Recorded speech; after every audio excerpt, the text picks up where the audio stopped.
ఆంధ్రప్రదేశ్లోని మార్కాపురం జిల్లా బాలసుబ్బయ్య నగర్కు చెందిన మురళీకృష్ణ అనే వ్యక్తి తెలంగాణలోని మేడ్చల్ జిల్లా మల్కాజ్గిరి మండలంలో నివాసం ఉంటున్నాడు. అదే ప్రాంతంలోని శ్రీ స్వయంభూ సిద్ధి వినాయక దేవాలయంలో పూజారిగా పనిచేస్తున్నాడు. ఇతను చెడు వ్యసనాలకు బానిసై అప్పుల పాలయ్యాడు. రోజూ తాగి వచ్చి భార్యను కొట్టడంతో ఆమె ఇతన్ని వదిలేసి పుట్టింటికి వెళ్ళింది. ప్రస్తుతం రెండో భార్యతో ఉంటున్నాడు.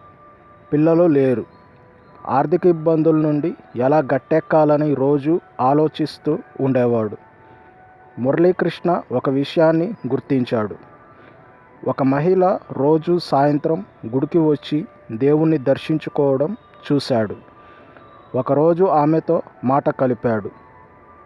ఆమె వయసు 50 నుండి 60 సంవత్సరాల మధ్యలో ఉంటుందని గ్రహించాడు. తన పేరు ఉమాదేవి అని, విష్ణుపురి ఎక్స్టెన్షన్లో నివాసం ఉంటున్నామని ఆమె చెప్పింది. భర్త ప్రైవేట్ ఉద్యోగం చేస్తుంటాడని చెప్పింది. ఆమె మాట్లాడే క్రమంలో ఒక విషయం గుర్తించాడు.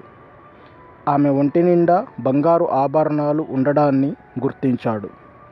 ఆ బంగారు ఆభరణాలు దొంగలిస్తే తన ఆర్థిక ఇబ్బందులు పోతాయని భావించాడు.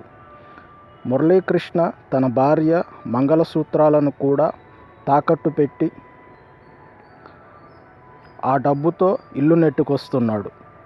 పైగా ఇతని భార్య నా మంగళసూత్రం నాకు కావాలని, బంగారు గాజులు కూడా కొనివ్వాలని రోజు పట్టుబడుతూ ఉండేది. కాబట్టి ఉమాదేవి బంగారు ఆభరణాలను దొంగలించాలని దృఢంగా నిశ్చయించుకొని సమయం కోసం ఎదురు చూస్తున్నాడు. ఆమె ఒంటిపై నగలను ఆమెను బెదిరించి లాక్కోవడం మురళీకృష్ణకు సులువైన పని. కానీ ఆమె పోలీసులకు ఫిర్యాదు చేసి గొడవ చేస్తుంది కాబట్టి ఆమెను చంపి ఆ నగలను కాజేయాలని నిర్ణయించుకున్నాడు. ఆ రోజు 2022 ఏప్రిల్ 18 సాయంత్రం వేళ ఉమాదేవి నగలు అలంకరించుకొని గుడికి వచ్చింది.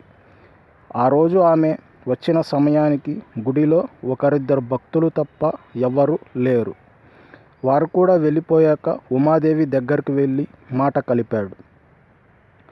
గర్భగుడిలోకి వెళ్ళి దేవుణ్ణి దర్శించుకోమని చెప్పాడు.